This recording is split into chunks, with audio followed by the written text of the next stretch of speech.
దైవజన్మ, ప్రతి మనిషి తన బ్రతుకులో తను వేసే ప్రతి అడుగు, చేసే ప్రతి పని, తలపెట్టే ప్రతి కార్యం 1-10 సార్లు ఆలోచించి whether it is right are wrong, ఈ మార్గం గుండా నేను వెళ్ళొచ్చా వెళ్ళకూడదా అని వేసే ప్రతి అడుగు ఆచితూచి ఆలోచించి అడుగులు వేయటం క్రైస్తవునికే కాదు, ప్రతి మనిషికి అది ఎంతైనా దీవెన. ఎందుకో చెప్పంటారా? ఈరోజు వేసే అడుగు రాబోయే కాలంలో పిల్లల భవిష్యత్తును శాసిస్తుంది.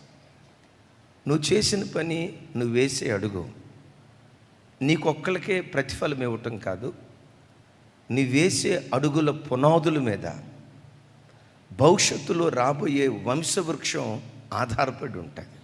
ట్రైన్ ఉంది, చాలా బోగీలు ఉంటాయి వెనక. ఇంజిన్ ఒక్కటి ట్రాక్ మీద ఉందంటే ఎక్కడ ట్రాక్ తప్పకుండా చక్కగా ట్రాక్ మీద ఇంజిన్ సాగిపోతూ ఉంటే ఆ ఇంజిన్ మీద ఆధారపడిన బోగీలు ఉన్నాయి చూసారా, అవన్నీ కూడా క్రమంగా సాగిపోతాయి.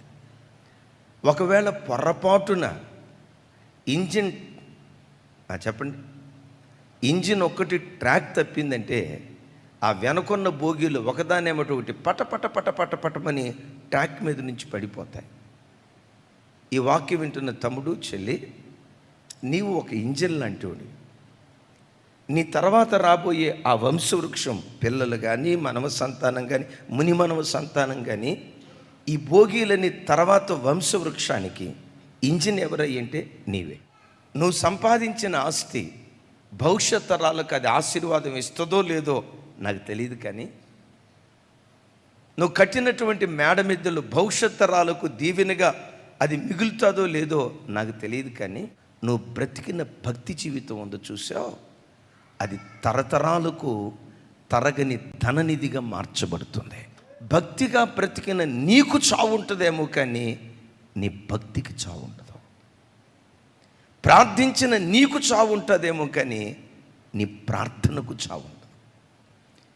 దేవుని సన్నిధిలో భయభక్తులు కలిగి ఎక్కడా త్రుట్టెలకుండా నీకు చేతనైనంత వరకు దేవుని వాక్యానుసారంగా బ్రతుకుతూ, ఇదిగో నా దేవుడు ఇలా బ్రతకమన్నాడు, నేను ఇలాగే బ్రతుకుతా, కుడికైనా ఎడమకైనా త్రొట్టెలకుండా నా దేవుని మార్గంలో నేను సాగుతానని నీ మట్టుకు నీవు దేవుని సన్నిధిలో భయభక్తులుగా నువ్వు బ్రతికితే నీవు చనిపోతావేమో, కానీ నీ భక్తి రాబోయే తరాలకు, పిల్లలకు అది దీవెన కారణంగా మారిపోతుంది. నీ భౌతిక సంబంధమైన స్థితిగతులు నీ భక్తి జీవితం మీద ప్రభావితం చూపించకూడదు. నీకు ఆరోగ్యం ఇస్తాడు, ఇవ్వని రోజు ఉంటుంది. ఎగ్జామ్స్లో తలమానికగా నిలిపిన రోజు ఉంటుంది, కష్టపడి చదివిన ఫెయిల్ అయిన రోజు ఉంటుంది. కడుపు చంపుకొని ఉపవాసం ఉండి ఎన్నో విషయాల కొరకు విజ్ఞాపన చేసిన రోజు ఉంటుంది, ఆ విజ్ఞాపనకు జవాబు ఇచ్చిన రోజు ఉంటుంది, జవాబు ఇవ్వని రోజు ఉంటుంది. అయితే నేనంట, జవాబు ఇచ్చినా ఇవ్వకపోయినా, ఆశీర్వదించినా ఆశీర్వదించకపోయినా, ఆరోగ్యం ఇచ్చినా ఆరోగ్యం ఇవ్వకపోయినా, నీ భక్తి మాత్రం రోజు రోజుకు బలపడుతూ ఉండాలి. ఏమా ఈ మధ్య ప్రార్థన చేయట్లేదట? ఏం ప్రార్థన చేస్తామన్నా? ఎంత ప్రార్థన చేసినా నా ఆరోగ్యం కుదుట పడలేదు కదా.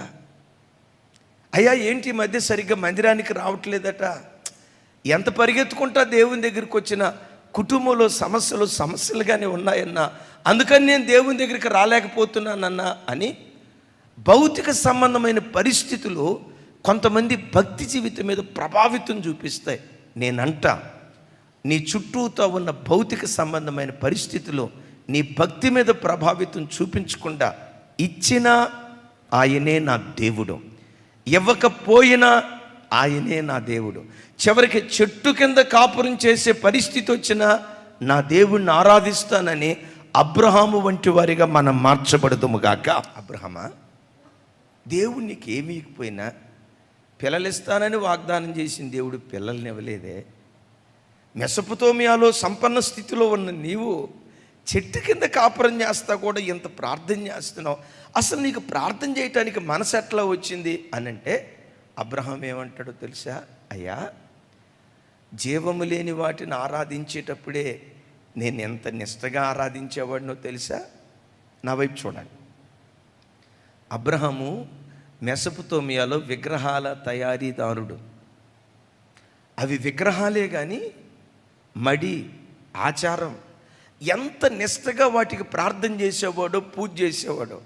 ఇప్పుడు అబ్రహామును కదిపితే, అబ్రహామా, ఈ దేవునికి ఎలా ఇంతగా నువ్వు ప్రార్థన చేయగలుగుతున్నావు అంటే, అబ్రహాం అంటాడు, జీవము లేని వాటిని ఆరాధించేటప్పుడే అంత నిష్టగా ఆరాధించానంటే, జీవము కలిగిన దేవుణ్ణి నేను నమ్మిన తర్వాత ఈ దేవుణ్ణి ఆరాధించకుండా నేను ఎలా ఉండగలనయ్యా?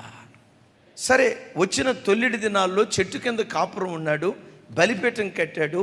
హాయికి బేతేలుకు మధ్య తను బలిపీఠం కట్టి తన భక్తిని కొనసాగించాడు. 12వ అధ్యాయంలో చెట్టు కింద కాపురం ఉన్నాడు. జస్ట్ 12 అధ్యాయాలు గడిచాయి. 24వ అధ్యాయం మొదటి వచనంలో ఏమని రాసిందో తెలుసా? దేవుడైన యెహోవా అబ్రహామును అన్ని విషయాలలో ఆశీర్వదించెను అని రాసి. ఈరోజు వాక్యం వింటున్న దేవుని బిడ్డ, నీ జీవితంలో కూడా నిన్ను దేవుడు ఏ స్థితిలో ఉంచినా నీ భక్తిని, నీ విశ్వాసాన్ని, నీ ప్రార్థనను, దేవునిని వెంబడించే ఆ భక్తి జీవితాన్ని విడిచిపెట్టకుండా ప్రభువుని వెంబడిస్తూ వెళ్ళు. నీ తల పైకెత్తే రోజు ఒకటి దేవుడు నిర్ణయించాడు.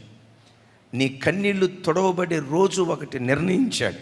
ఏ దేవుడు పిలిచాడో ఆయన నామ ఘనత కొరకు నిన్ను ఆశీర్వదించే రోజు ఒకటి దేవుడు నిర్ణయించాడు. అన్ని విషయాల్లో అబ్రహామును దేవుడైన యెహోవా ఆశీర్వదించినట్లుగా నిన్ను, నీ కుటుంబాన్ని అన్ని విషయాల్లో దేవుడు ఆశీర్వదించును గాక. అబ్రహాము ఒక్కడు అడుగేశాడు. ఎటువైపు? దేవుని వైపు, నిజదేవుని వైపు అడుగు వేశాడు. హాయికి బేతేలుకు మధ్య, బేతేలుకు సమీపాన బలిపీఠం కట్టాడు. దరిదాపుగా 100 సంవత్సరాల తర్వాత అదే బేతేలు ప్రాంతం గుండా పద్దనరాముకు వెళ్తున్నాడు యాకోబు. బేతేలుకు వచ్చినప్పుడు రాత్రి అయింది. ఇక నిద్రపోవాలనుకున్నాడు. సహజంగా రాత్రి పండుకునేటప్పుడు మనం తల కింద తలదిండి పెట్టుకుంటాం కదా. ఇక్కడ తలదిండి ఏమైనా దొరికిద్దా అని చూశాడు. అరణ్యంలో తలదిండి ఎక్కడ ఉంటుంది చెప్పండి? చల్లామదురుగా పడిపోయినటువంటి రాళ్ళు కనపడ్డాయి. ఆ రాళ్లలో ఒక రాయిని తీసుకున్నాడు. ఆ రాయి మీద తల ఆనించాడో లేదో, భూమికి ఆకాశానికి నిచ్చెన వేయబట్టం, నిచ్చెనకు పైగా దేవుడైన యెహోవా ఉండటం. యాకోబు, యాకోబు, అబ్రహాము ఇస్సాకుల దేవుణ్ణి, నువ్వు పండుకొని ఉన్న ఈ భూమి నేను నీకు ఇవ్వబోతున్నాను, నీ పిల్లల పిల్లలకి ఇవ్వబోతున్నాను అని బేతేలులో దేవుడైన యెహోవా యాకోబునకు ప్రత్యక్షమయ్యాడు. యాకోబు అక్కడున్న రాళ్లలో ఒక రాయిని తలగడగా చేసుకున్నాడు అని రాసి ఉంది కదా. ఆ రాయి తలగడగా చేసుకోవటం ఏంటి? ఆ రాయి మీద తలానిస్తే వెంటనే పరలోకపు దర్శనం రావటం ఏంటి? ఇక్కడ ఒక మాట అంట, అసలు ఆ రాయి ఎక్కడిది? ఒక వ్యాఖ్యానకర్త చెప్తాడు, ఆ రాయి అబ్రహాము దేవుని దగ్గరకు వచ్చిన తొల్లిడి దినాల్లో హాయికి బేతేలుకు మధ్యలో బలిపీఠం కట్టాడు కదా. కట్టబడిన బలిపీఠంలో నుండి కింద పడిన రాళ్ళు, ఆ రాళ్లలో ఒక రాయిని తీసుకుని తలగడగా చేసుకున్నాడట. రాయిని యాకోబు తలగడగా చేసుకున్నాడు గనుక ఆ రాయి యాకోబును మూలరాయిగా మార్చేసేసింది. యాకోబా, అబ్రహాము ఇస్సాకుల దేవుణ్ణి నేను నిన్ను ఆశీర్వదిస్తానని ఆ రాయిని తలగడగా చేసుకున్న యాకోబుతో దేవుడు మాట్లాడుతున్నాడు. నేను ఇక్కడ భయంతో కలవరంతో ఉన్న యాకోబుతో దేవుడు మాట్లాడటానికి కలిగిన కారణం ఏంటో తెలుసా? తన పూర్వీకుడు అబ్రహాము చేసిన భక్తిని దేవుడు జ్ఞాపకం చేసుకొని, అబ్రహాము తర్వాత 130 నుండి 150 సంవత్సరాల తర్వాత యాకోబుతో దేవుడు మాట్లాడటం ప్రారంభించాడు. అప్పటికి అబ్రహాము చనిపోయాడు. అబ్రహాము చనిపోయాడు కానీ అబ్రహాము భక్తి చనిపోలేదు, అబ్రహాము దేవుడు చనిపోలేదు. ఒక మాట చూడండి, దేవుడు నీకు ఇచ్చిన నీ ఆయుష్ కాలంలో నాకు లోకం వద్దయ్యా, బ్రతికిన కొద్ది దినాలు నిఖార్సైన భక్తి జీవితం నేను చేస్తా.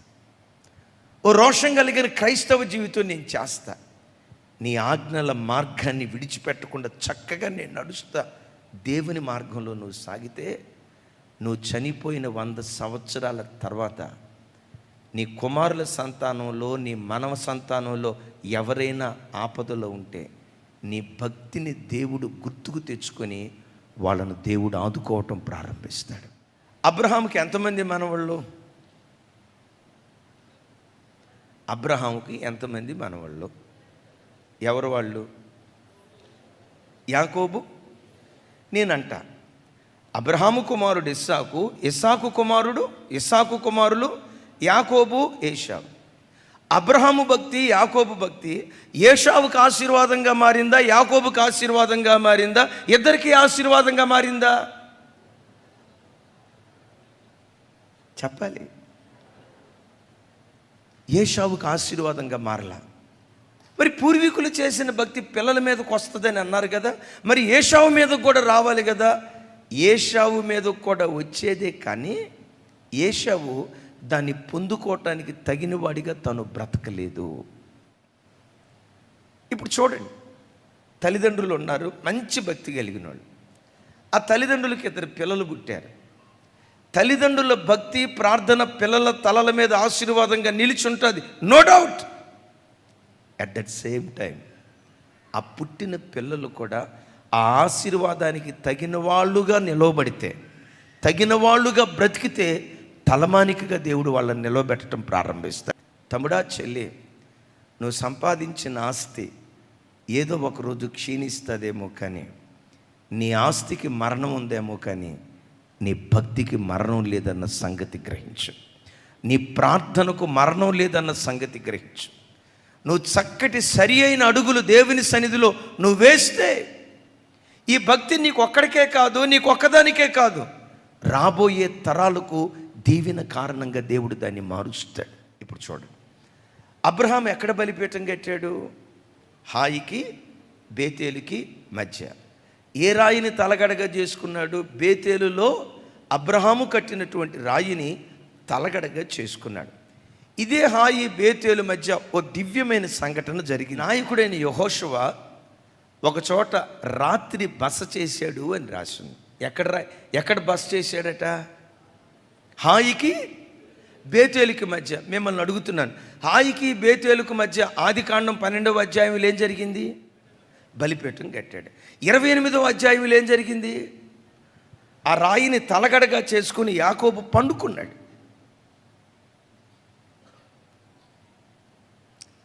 అబ్రహాము చనిపోయిన 600 సంవత్సరాల తర్వాత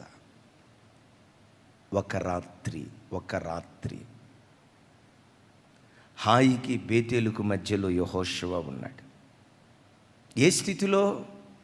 హాయి పట్టణం మీద గతంలో 7వ అధ్యాయంలో ఓడిపోయిన స్థితిలో. ఇప్పుడు హాయికి బేతేలుకు మధ్యలో ఆ రాత్రి నుండి డెఫినెట్గా యెహోషువ ఏం చేసి ఉంటాడో తెలుసా? అయ్యా, మా గోత్రానికి మూలపితరుడు యాకోబు బేతేలులో పండుకున్నప్పుడు నువ్వు ఒక మాట అన్నావు కదా, నీవు పండుకొని ఉన్న ఈ భూమిని నేను నీకు ఇచ్చుచున్నాను అన్నా. మరి ఇవ్వలేదే. హాయి పట్టణం మీద మేము ఎందుకు ఓడిపోయాం? ఎక్కడో మెసొపొతేమియాలో ఉన్న మా మూలపితరుడు అబ్రహామును కనాను దేశానికి తీసుకొచ్చి ఈ దేశమంతా నేను నీకు ఇస్తున్నాను అన్నావే, నీవిచ్చిన మాట ఏమైపోయిందయ్యా? హాయిని మేము ఎందుకు జయించలేకపోయాం? నీవు మా పితరులకు ఇచ్చిన మాట ఏమైపోయింది? పండుకొని ఉన్న ఈ భూమిని ఇస్తానని వాగ్దానం చేసావు, నీ వాగ్దానం ఏమైపోయిందని డెఫినెట్గా హాయికి బేతేలుకు మధ్యలో ఆ రాత్రి యెహోషువ ఉండి అబ్రహాము కట్టిన బలిపీఠాన్ని జ్ఞాపకం చేసి ఉంటాడు. యాకోబు కనిన కలను జ్ఞాపకం చేసి ఉంటాడు. తెల్లారిందో లేదో దేవునికి అవన్నీ జ్ఞాపకం చేసిన తోడనే ఏ హాయి పట్టణం మీద ఓడిపోయారో అదే హాయి పట్టణం మీద తన ప్రజలను దేవుడు గెలిపించటం ప్రారంభించాడు. ఇప్పుడు నేను అడుగుతాను, అయ్యా, ఓడిపోయిన చోటే ఇశ్రాయేలును గెలిపించడానికి కారణం ఏంటయ్యా అంటే దేవుడు నేనంట చిరునవ్వు నవ్వుతూ ఇలా అంటాడు, హాయి బేతేలు చాలా ప్రత్యేకమైందయ్యా. యెహోషువ మూలపితరుడు ఉన్నాడే అబ్రహాము, చెట్టు కింద కాపురం చేస్తా ఇక్కడ బలిపీఠం కట్టాడయ్యా, ప్రార్థన చేశాడయ్యా. ఆ రాళ్ళలో ఒక రాయిని యాకోబు తలకడగా చేసుకున్నాడయ్యా. వాళ్ళ పితరులు చూడండి, వాళ్ళ పితరులు చేసిన భక్తిని నేను జ్ఞాపకం చేసుకొని, వాళ్ళ పితరులతో నేను చేసిన ప్రమాణాన్ని జ్ఞాపకం చేసుకొని, ఓడిన చోట వారి పిల్లలను నేను గెలిపిస్తున్నాను అంటాడు. ఒక్కసారి చూడండి, అబ్రహాము చనిపోయిన 600 సంవత్సరాల తర్వాత కూడా ఆ భక్తి ఫలాలు వాళ్ళు అనుభవిస్తున్నారు. ఈ వాక్యం వింటున్న దేవుని బిడ్డ, ఈరోజు నువ్వు దేవుని సన్నిధిలో భక్తిగా బ్రతుకుతూ, వేయాల్సిన అడుగులు వేస్తూ, బ్రతకాల్సిన రీతిలో నువ్వు బ్రతికితే కొన్ని 100 సంవత్సరాల తర్వాత ఎప్పుడైనా నీ పిల్లలు ఓటమిని అనుభవిస్తూ కృంగిన స్థితిలో ఉంటే, నీ భక్తి దేవునికి జ్ఞాపకం వచ్చిన తోడనే ఓడిన చోటే నీ పిల్లల్ని దేవుడు గెలిపించటం ప్రారంభించును గాక. అబ్రహాము వేసిన అడుగులు ఇస్సాకు, ఇస్సాకు వేసిన అడుగులు యాకోబుకు, యాకోబు వేసిన అడుగులు 12 గోత్రాలకు ఎంత దీవెనగా మారిందో చూడండి. నువ్వు ఇంజిన్ లాంటి దానివి, నీవు రాబోయే వంశవృక్షానికి పునాది లాంటి వాడివి. నీ మీదే రాబోయే వ్యవస్థ కట్టబడుతుంది. అందుకనే వేసే ప్రతి అడుగు, చేసే ప్రతి పని, యోచించే ప్రతి ఆలోచన, తలపెట్టే ప్రతి పని ఇది దేవుని వాక్యానుసారమా కాదా, దేవునికి అంగీకృతమా కాదా అని ఆలోచించి అడుగులు వేసే కృప దేవుడు అనుగ్రహించునుగాక. ఇది ఈ కోణంలో ఉంటే, దీనికి ఆపోజిట్ కోణం ఒకటి చెప్తే, యాజకుడుగా ఉండకుండా ఎవరు తీసేశారట? సొలొమోను. ఎవరిని? అబ్యాతారును. ఎవరిని? అబ్యాతారు ఎవరట? ఏలీ వంశంలో పుట్టినటువంటి వాడు. ఒక మాట, ఏలీ కుటుంబీకులు చేసిన తప్పేంటి? ఏలీ గొప్ప సేవకుడు, గొప్ప సేవకుడు. నిండు వృద్ధాప్యం వచ్చేదాకా నమ్మకంగా దేవుని సేవ చేశాడు. ఆయన నమ్మకమైన సేవకుడే, కానీ తన పిల్లల్ని పెంచే విషయంలో ఆ తండ్రి దారి తప్పాడు.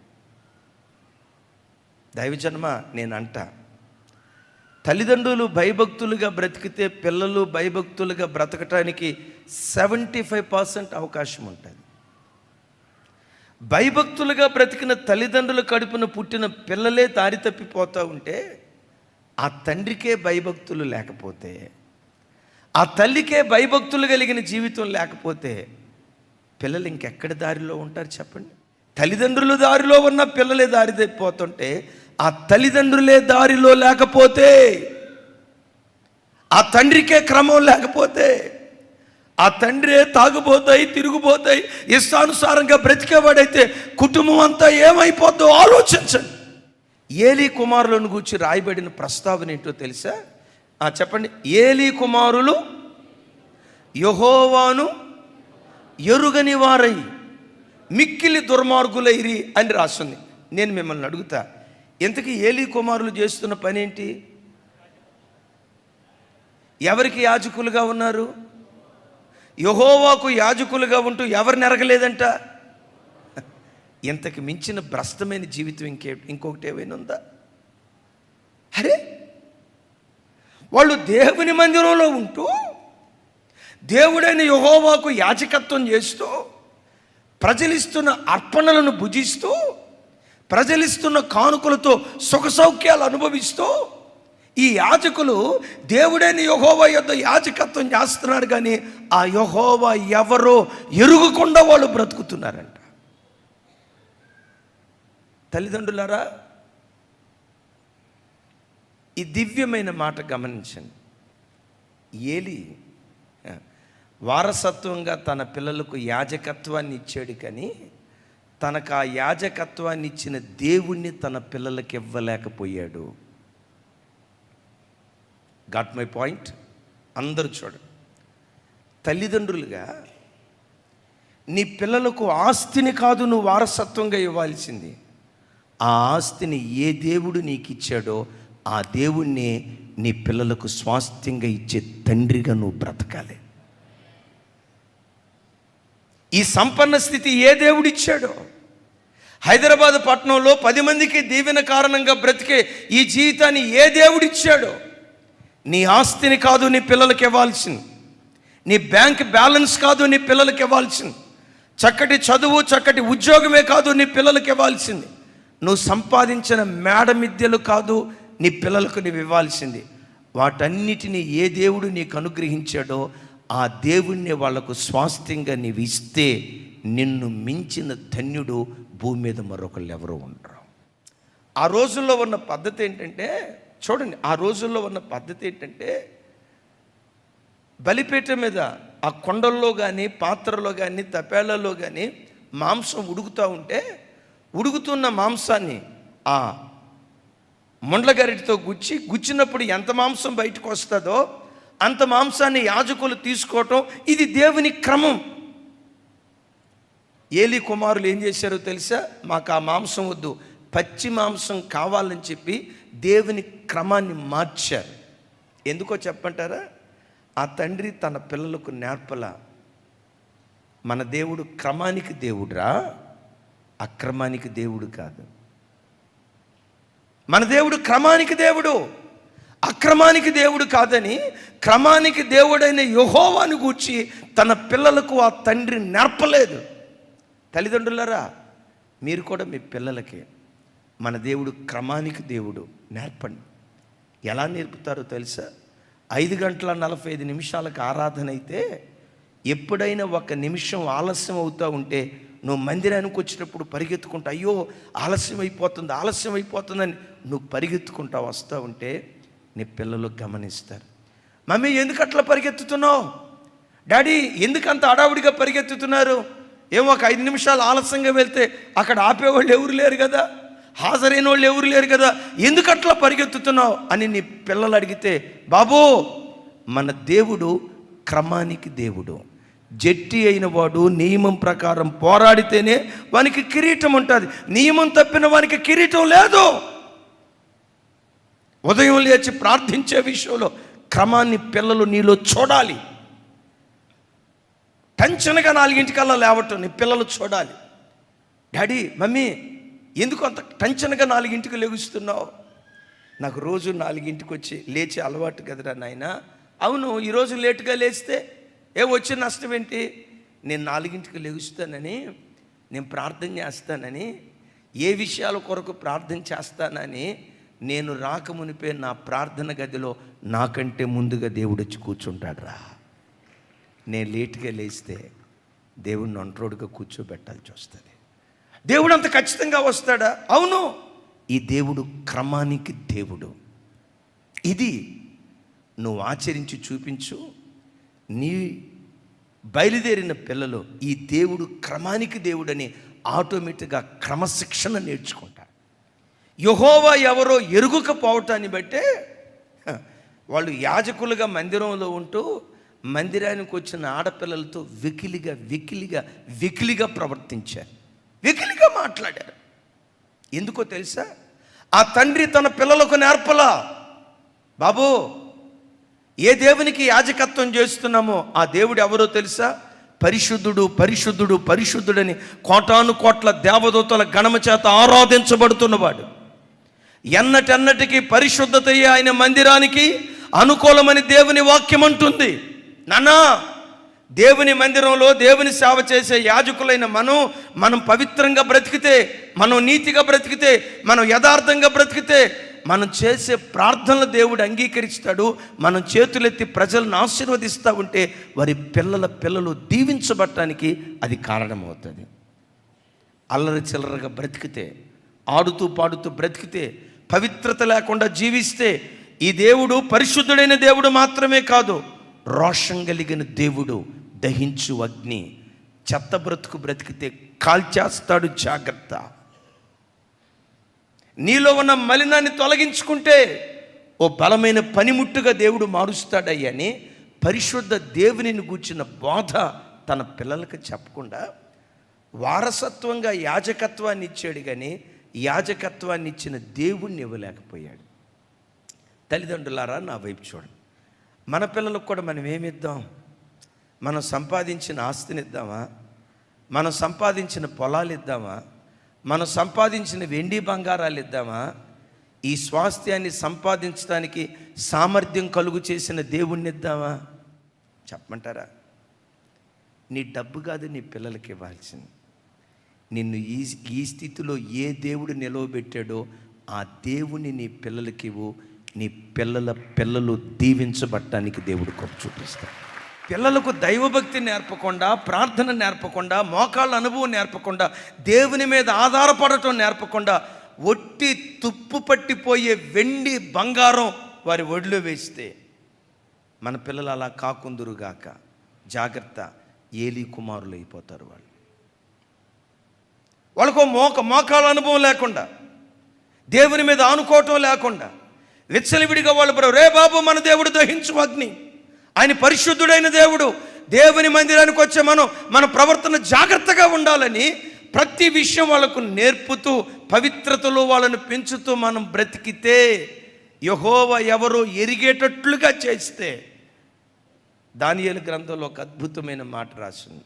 అయితే తమ దేవుని నెరుగువారు బలము కలిగి గొప్ప కార్యాలు చేస్తారు అని రాశారు. దానియేలు ఉన్నాడు చూసారా? చూడండి, వేసే ఒక అడుగు భవిష్యత్ తరాలను ఎట్లా ప్రభావితం చూపిస్తుందో చెప్పాలంటే, దానియేలు 17వ సంవత్సరం వరకు ఇశ్రాయేలు దేశంలో ఉన్నాడు. బబులోను దేశానికి వెళ్ళాడు 17వ సంవత్సరంలో. ఆ కలభావన ప్రార్థన ద్వారా ప్రజలకు వెల్లడి చేయటం, తలమానికగా దానియేలు బబులోను దేశానికి నిలవబడటం, 70 సంవత్సరాల పట్టు దానియేలు వర్ధిల్లటం, దానియేలు యొక్క నీడలో యావత్ యోధా జాతి బబులోను దేశంలో నెమ్మది పొందటం అద్భుతం, అనిర్వచనీయం. ఇక్కడ ఒక మాట అడుగుతా, దానియేలు ఎలా ఇంత గొప్ప కార్యం దేవుని కొరకు తాను చేయగలిగాడంటే, నేనంట ఆ తల్లిదండ్రులు 17 సంవత్సరాలు దానియేలుని పెంచేటప్పుడు ఆస్తేమి ఇచ్చినట్లుగా లేదు కానీ, వెండి బంగారాలు ఇచ్చినట్లుగా లేదు కానీ, దేవునిని గూర్చిన జ్ఞానాన్ని దానియేలులో నూరిపోశారు.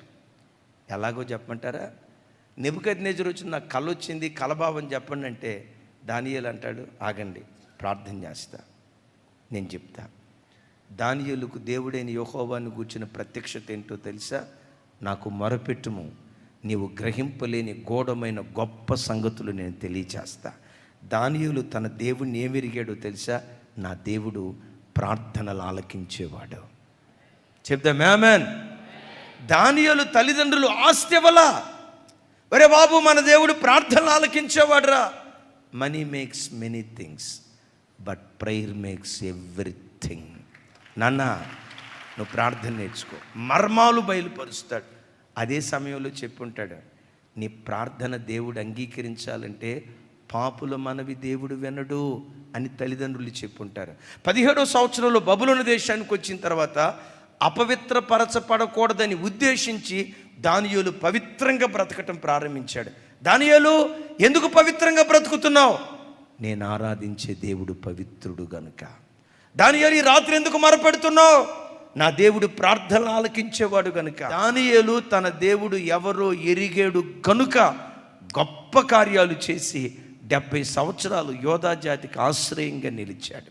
నా వ్యక్తిగతంగా ప్రార్థన చేస్తున్నాను, యోధా జాతి కోసం బబులోను సామ్రాజ్యంలో నెబుకద్నెజరు దగ్గర ఆ రాజాస్థానంలో దానియేలు ఎలా నిలవబడ్డాడు, మన భారతదేశంలో ప్రధాని ఆస్థానం దగ్గర క్రైస్తవులు ఐఏఎస్ ఆఫీసర్లుగా, ఐపీఎస్ ఆఫీసర్లుగా, ఆలోచనకర్తలుగా దానియేలు స్థానంలో మన పిల్లలు ఉందురుగాక. కాలాలు మారినా మారని దేవుడు మన కాలంలో కూడా కార్యం దేవుడు చేయునుగాక. ఏలీ కుమారులు ఎవరిని ఎరగలేదట? వాళ్ళు భ్రష్టులుగా బ్రతకటాన్ని బట్టి ఇప్పుడు చెప్పండి, 100 సంవత్సరాల తర్వాత ఏలీ వంశంలో ఉన్న యాజకత్వాన్ని దేవుడు ఏం చేశాడు? చెప్పాలి ఏం చేశాడు? ఒకడు తప్పటడిగి వేశాడు. 100 సంవత్సరాల తర్వాత ఆ ఫలాన్ని అనుభవించారు. అబ్రహాము వేసిన అడుగు, ఇస్సాకు వేసిన అడుగు, యాకోబు వేసిన అడుగు. ఆ అబ్రహాము వంశంలో నుండి రక్షణ శృంగం, లోకరక్షకుడు యేసుక్రీస్తు వారిని ఉద్భవింపజేశారు. నేను ఇందాక అన్నా కదా, ఈరోజు మనం వేసే అడుగు భవిష్యత్ తరాల జీవితాలను శాసిస్తుంది అని అన్నాం కదా. అబ్రహాము వంశంలో ఎవ్వరూ బ్రతకలేనంత భక్తిగా అబ్రహాము వంశంలో పుట్టిన మన ఆరాధ్య దైవం యేసుక్రీస్తు ప్రభువారు జీవించారు. డాగు మచ్చ ముడత లేని నిష్కలంకమైన జీవితం జీవించారు. దావీదు చేసిన తప్పు యేసయ్య చేయలేదు. సొలొమోను వేసిన తప్పటడుగులు యేసయ్య చేయలేదు. అబ్రహాము, ఇస్సాకు, యాకోబుల్లో ఉన్న లోపాలు తనలో లేకుండా ఒక పరిపూర్ణుడిగా యేసు ప్రభువారు బ్రతికారు. సిలువ త్యాగం చేశారు. తన ప్రశస్తమైన రక్తాన్ని చిందించారు. ఆయన వేసిన ఒక్క అడుగు కోట్ల కోట్ల కోట్ల కొలది ప్రజల రక్షణకు కారణమైపోయింది. చెప్దాం ఆమేన్. ఇప్పుడు నేనంట, నన్ను అడగండి, క్రైస్తవుడు మరణానికి కూడా భయపడ్డావు ఎందుకో చెప్పంటారా? నాకు ఒక నిశ్చయిత ఉందయ్యా, ఎక్కడ కళ్ళు మూస్తే పరలోకంలో కళ్ళు తెరుస్తాను అనే నిశ్చయిత. నేనంట, ఈ నిశ్చయిత ఎవరిని బట్టి మనకు కలిగింది? ఎవరిని బట్టి మనకు కలిగింది? యేసు క్రీస్తు వారిని బట్టి మనకి ఈ నిశ్చయిత కలిగింది. అందుకని రోమపత్రికలో అంటాడు కదా, ఒకని అవిధేయత అనేకులను అనీతిమంతులుగా మారిస్తే ఒకని విధేయత కోట్ల కొలది ప్రజలను నీతిమంతులుగా మార్చింది. ఒకని అవిధేయత అంటే ఎవరి అవిధేయత? ఆదాము చేసిన అవిధేయపు కార్యక్రమం ఆ తర్వాత వచ్చే వంశవృక్షం పిల్లల పిల్లలను అప్ టు యేసుక్రీస్తు వారి వరకు ప్రజలందరినీ అనీతిమంతులుగా మార్చింది. 4000 సంవత్సరాల క్రితం ఆదాము వేసినటువంటి తప్పటడుగు 4000 సంవత్సరాల నుంచి ప్రజలందరినీ దారి తప్పిస్తే యేసుక్రీస్తు వేసిన ఒక్క నీతియుక్తమైన అడుగు కోట్ల కొలది ప్రజలను నీతిమంతులుగా మార్చి పరలోకానికి వారసులుగా మనలను మార్చింది. చెప్దాం ఆమేన్. నా వైపు చూడండి, నేను పరలోకానికి వెళ్తాను అనే నిశ్చయిత నాకు ఎవరిని బట్టి కలిగింది? యేసయ్య ఎప్పటివాడు? పురాతన కాలము నుండి శాశ్వత కాలం వరకు ఆయన ప్రత్యక్షమవుతూ వచ్చాడు. కానీ ఆయన సిలువ బలియాగం జరిగింది ఎప్పుడు? 2000 సంవత్సరాల క్రితం. చూడండి, 2000 సంవత్సరాల క్రితం యేసయ్య వేసిన అడుగు ఎప్పటికీ నాకు దీవెన కారణంగానే ఉంది. ఎప్పటికీ కాదు, ఎప్పటికీ అది దీవెన కారణంగానే ఉంటుంది. ఒక్క మాటతో ముగిస్తా, జాగ్రత్త. నీ మీద ఒక వ్యవస్థ ఆధారపడి ఉంది. నా జీవితం నా ఇష్టం అని నువ్వు అనొద్దు. నువ్వు వేయాల్సిన సరి అయిన అడుగులు వేస్తే నీ వేసే ఆ శ్రేష్టమైన అడుగులే భవిష్యత్ తరాలకు దీవెన కారణంగా ఉంటుంది. నీకు మరణం ఉంటుందేమో కానీ నీ భక్తికి మరణం ఉండదు. నీకు నాకు చావు ఉంటుందేమో కానీ మన ప్రార్థన జీవితానికి చావు ఉండదు. ఆ తరగని భక్తి జీవితం మన పిల్లల ఒడిలో ఆశీర్వాదంగా వేయుదుగాక.